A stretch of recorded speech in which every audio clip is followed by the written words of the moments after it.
It's Monday, September 6th, 2021 on the Young and the Restless, the day that gave us Billy's obsession with Victoria's fiancé, HR issues at Newman Media, and Ashley's rude and stupid questions.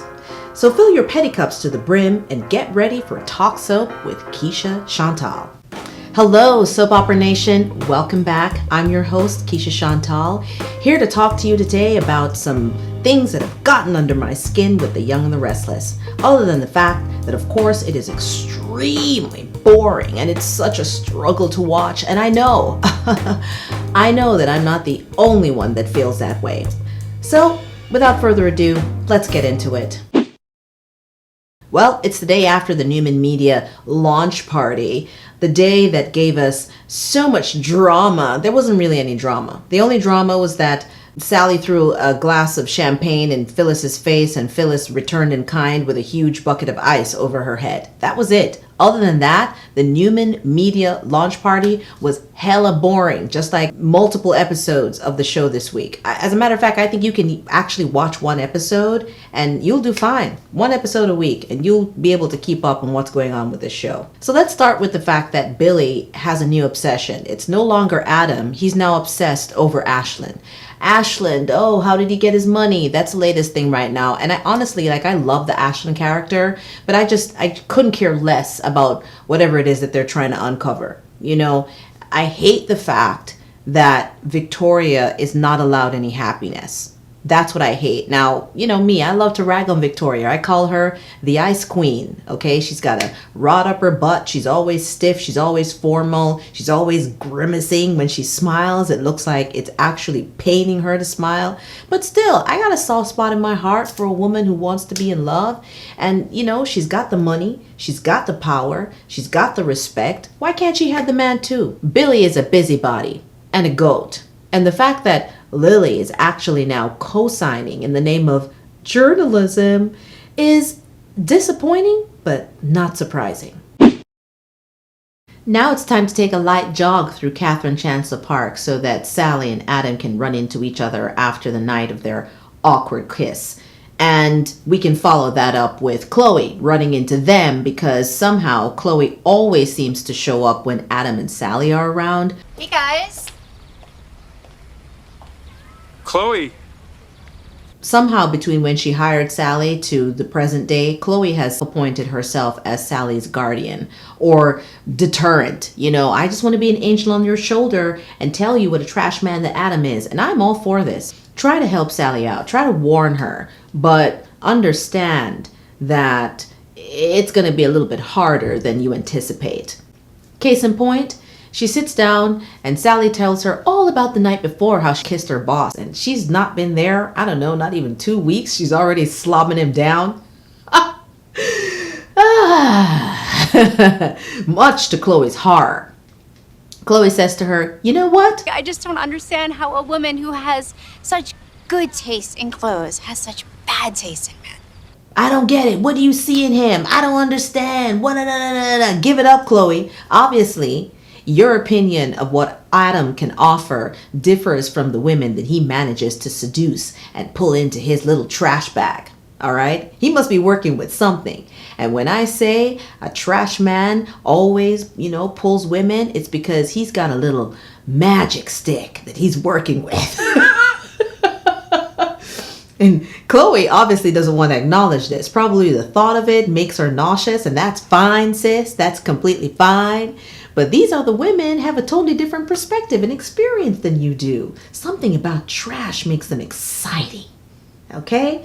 And this is Sally. Sally is no different. So Chloe saying this to her, I think is ridiculous. What would have been better if she sat across from her and said, listen, sis, I've had this same exact conversation with my friend multiple times. And look where she is now, just coming out of a psych ward. She can barely see her kid. She's in a bad way because Adam reduced her life to rubble.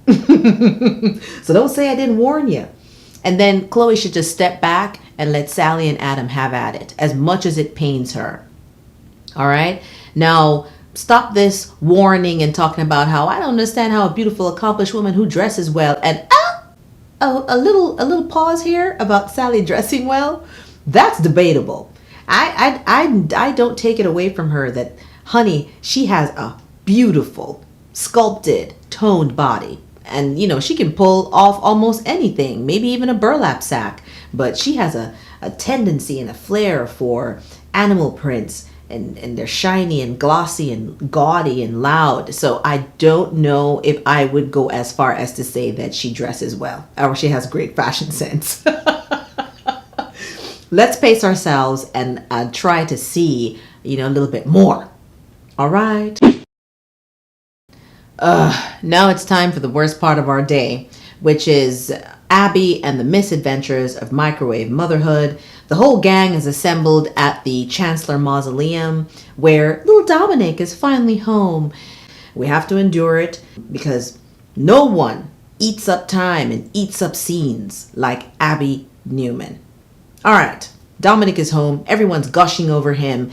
Mariah sits down and Ashley sits down across from her and says this dumb shit. Do you have any idea why he held you captive like that? Bish, didn't your daughter give you the full rundown of what happened with Stitch? This is the kind of like weird dialogue that comes out of a character's mouth that you just can't reconcile. It's almost, and I could be wrong, it's almost as though she's blaming Mariah for this. What do you mean? Does she have any idea? She's already told you I was locked up in a room and had no contact. I didn't even know who was kidnapping me. So how would I know why he did what he did? It's just so stupid for Ashley to say this. Really is dumb. And I don't blame Mariah for just totally, you know, freezing at that moment, and Tessa, lovely, beautiful Tessa, just rescuing her and taking her out of that BS gathering. So dumb. As a matter of fact, the quicker Mariah and Tessa can move out of that place and back into their own situation, the better I think it would be for Mariah's mental health. Get away from Abby. She's an albatross. She just hangs around on your neck and you sink deeper and deeper and deeper into despair. Just ask all the ex-men that she's ran through that she can never hang on to. Oh God, everywhere that Abby goes, nothing but bad luck follows. Please get away from her ASAP. I just came in here to change in the gym because it's a lot closer than going all the way home. Plus, I will take any opportunity to tick Phyllis off. That's just wild to me. I mean, with the history we have of Phyllis being an IT, you know, savant, knowing how she can hack into things, she should be able to have all cameras and sensors ready for another Sally invasion. But yet Sally can just walk up into her place and change her clothes and then leave. You know, here's a good exercise that we can do. Let me know in the comments what exactly is exciting you about Y&R right now. Because other than Sally and Phyllis feuding, there's very little that's making me excited. Is it a chore for you? Let me know in the comments. And in the meantime, stay petty.